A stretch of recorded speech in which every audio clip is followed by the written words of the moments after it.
ലക്ഷണം. എന്റെ ആശ്രമത്തിൽ ഒരു വറ്റ് ഞാൻ കളയാറില്ല. എന്റെ ആശ്രമത്തിൽ ഒരു മണി വറ്റ് ഞാനാണ് അവിടുത്തെ പാചകക്കാരൻ. അരി എടുക്കുമ്പോൾ, അത് കഴുകുമ്പോൾ, അത് കുക്കറിലിടുമ്പോൾ, അത് വാർക്കുമ്പോൾ, അത് വെക്കുമ്പോൾ, വിളമ്പുമ്പോൾ, തിന്നിക്കുമ്പോൾ ഒരു വറ്റ് കളയാറില്ല. ഞങ്ങളുടെ ഒന്നും സിദ്ധാന്തത്തിൽ അതിനെക്കുറിച്ച് ഒരു മസലയും പറഞ്ഞിട്ടില്ല, ഒരു ഫിഖ്ഹും ഇല്ല ഇതിന്.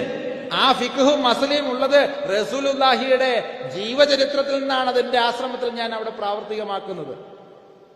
അൽഹംദുലില്ലാഹ്, റസൂലുള്ളാഹി മരിക്കാനായ സമയത്ത് വഫാത്താകുന്നതിന് തൊട്ടു മുമ്പ് ആയിഷ റളിയല്ലാഹു അൻഹ ചോദിക്കുകയുണ്ടായി, എന്തിനാണ് അങ്ങ് എല്ലാ ഭക്ഷണ സമയത്തും ഒരു സൂചിയും വെള്ളവുമായി ജീവിച്ചത്? ഒരിക്കൽ പോലും അത് ഉപയോഗിക്കുന്നത് അള്ളാഹുവിന്റെ തിരുദൂതരെ ഞാൻ കണ്ടിട്ടില്ലല്ലോ എന്ന് ചോദിച്ചപ്പോൾ മുത്തുനബി റസൂലുള്ളാഹി പറഞ്ഞു അത്രേ, എന്റെ സൂക്ഷ്മതക്കുറവ് കൊണ്ടാണെങ്ങാനും ഒരു കഷ്ണം ഭക്ഷണത്തിന്റെ അംശം നിലത്ത് വീണിരുന്നുവെങ്കിൽ അത് ഈ സൂചി കൊണ്ട് കുത്തിയെടുത്ത് ഈ വെള്ളത്തിൽ കഴുകി ആഹരിക്കാനായിരുന്നു ആയിഷ ഞാൻ ഈ സൂക്ഷ്മത കാണിച്ചത്.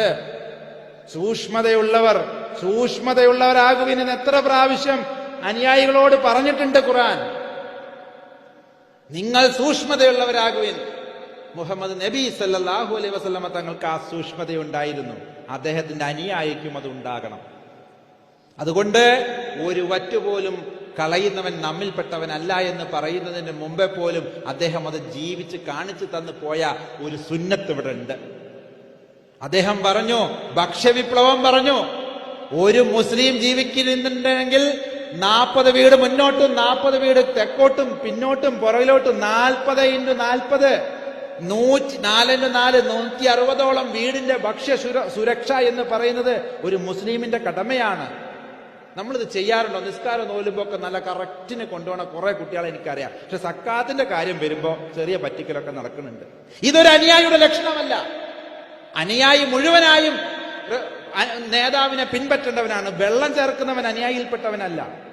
കൃത്യമായി കൊടുക്കാൻ കഴിയണം. 160 ഒന്ന് ആലോചിച്ച് നോക്കൂ. ഒരു പഞ്ചായത്തിനെ കൊണ്ട് പറ്റില്ല, ഒരു രാഷ്ട്രത്തെ കൊണ്ട് പറ്റില്ല, ഒരു വ്യക്തിയെ കൊണ്ട്, ഒരു ശരിയായ ദീനി ഇസ്ലാമിനെ കൊണ്ട് കഴിയും. ശരിയായ ഒരു മുസ്ലിം വിശ്വാസിയെ കൊണ്ട് കഴിയും. 160 നിങ്ങളുടെ നബി നിങ്ങളെ ഏൽപ്പിച്ചിരിക്കുകയാണ്, അല്ലെങ്കിൽ നമ്മളെ ഏൽപ്പിച്ചിരിക്കുകയാണ്. അതിൽ വെള്ളം ചേർക്കരുത് എന്നാണ് അനുയായിയോട് എനിക്ക് പറയാനുള്ളത്. അനുയായിയുടെ ജീവിതം നേതാവിനോട് ഒട്ടി നിന്നുകൊണ്ടായിരിക്കണം. അനുയായി വിലക്കിയതൊക്കെ വിലക്കപ്പെടണം. അനുയായി സ്വീകരിച്ചതൊക്കെയും സ്വീകരിക്കണം. അനുയായിയുടെ ജീവിതം തന്നെ എന്റെ ജീവിതത്തിൽ പുലരണം. ഞാൻ യേശുവിനെ പോലെയാകണം എന്നൊക്കെ ഇങ്ങനെ ഒരുപാട് യേശുവിനെ പോലെയാകണം എന്ന് പറഞ്ഞ് ഡിസ്കോ കളിച്ചോണ്ടെന്ന് ഒരു കാര്യമില്ല. യേശുവിനെ പോലെ ആണെങ്കിൽ താടിയും മുടിയും വീട്ടി ഉപ്പായം ഒരു കന്തൂറടലല്ല.